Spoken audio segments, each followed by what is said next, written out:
Noong 2011, last week of February, umuwi ako ng bahay. Pating ko sa bahay, parang pagubad ko ng sapatos ko, parang may tinik yung paa ko.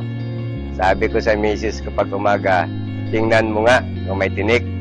Sabi niya sa akin, sabi niya, wala naman, pero parang may puti na kasing laki ng munggo. After 4 days, nagpit yung taas ng paa ko. Naglabas doon ng nana. Doon na nag-umpisa na unti-unti na nabubulok yung aking talampakan. 3 months, nabubulok na yung talampakan ko at nagmaga na yung paa ko hanggang sa aking hita.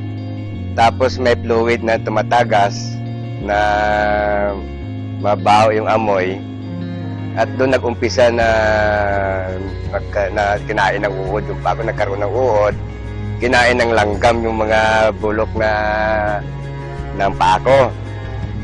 Ngayon, mga 6 na buwan ako naghiga, ko Diyos ko, kung kunin mo na ako, sabi ko, nakahandaan ako, huwag mo naman akong perapan.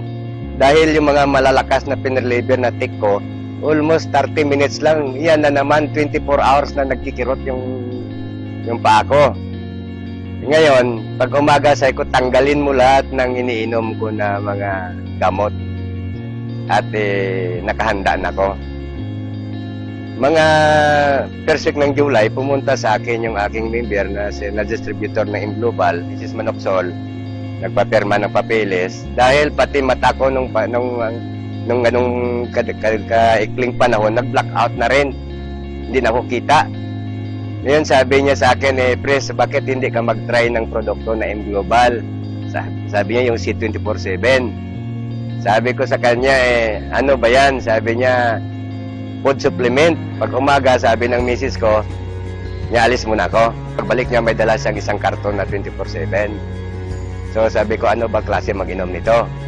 Sabi niya, isang kapsula, araw-araw sa loob ng, parang 3 araw at ayon kung hindi ako magkamali. Sabi niya, 2 sa loob, sabi niya, ng 4 na araw. 4, sabi niya, sa loob ng 4 na araw at magbalik ka sa isa-isa. Nung maubos na yung isang box ko, nakapangutang ata si Mrs. ng isang box pa ulit. Tapos si Mrs. Maxwell naman bumalik sa bahay at sinabihan niya ko, Chris, litratuhan kita. Eko, bakit? Sabi niya, ilalapit kita sa niya kay Ma'am Sheila Sanuan, baka matulungan ka. So hindi ko na in-expect na tulungan ako dahil di ko naman kilala. Ikalawa, hindi naman ko membro ng Global.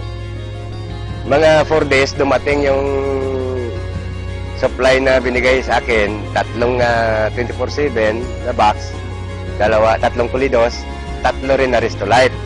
So ininom ko yun every 4 hours, isa. Ganun ang routine sa loob ng mga 2 months. After 2 months, sabi ng misis ko sa akin, na parang natutuyo, sabi niya, yung sugat mo sa palibot. Hindi rin ako nakamik dahil hindi ko naman makita. Tapos yung aking paningin, mga 1 pa, medyo nakikita ko na yung tao. Ngayon, sa loob ng 2 buwan, sabi niya sa akin, gumagaling, sabi niya, nagkaroon ng laman na, sabi niya, yung paa, at nakakita na ko. Ngayon, ang sabi ko naman sa kanya,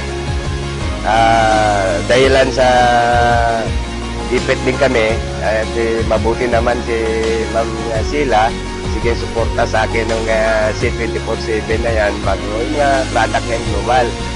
Hanggang sa naghilom yung mga sugat ko, natanggal yung mga maga, nawala yung masamang amoy, at nakakabangon ako, nakakaupo na ako.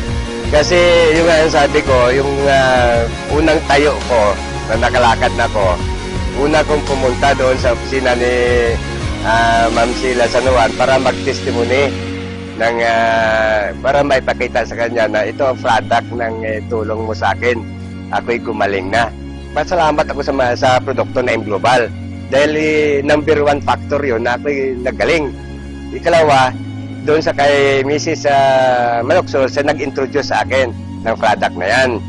At higit sa lahat, pinapasalamatan ko si Mrs. Sheila Sanuan Ma'am Sheila, ulit-ulitin ko ito, utang ko sa iyo ang aking buhay. Salamat, oh.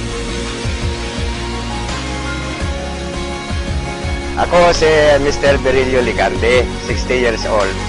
Ito ang kwento ng aking buhay.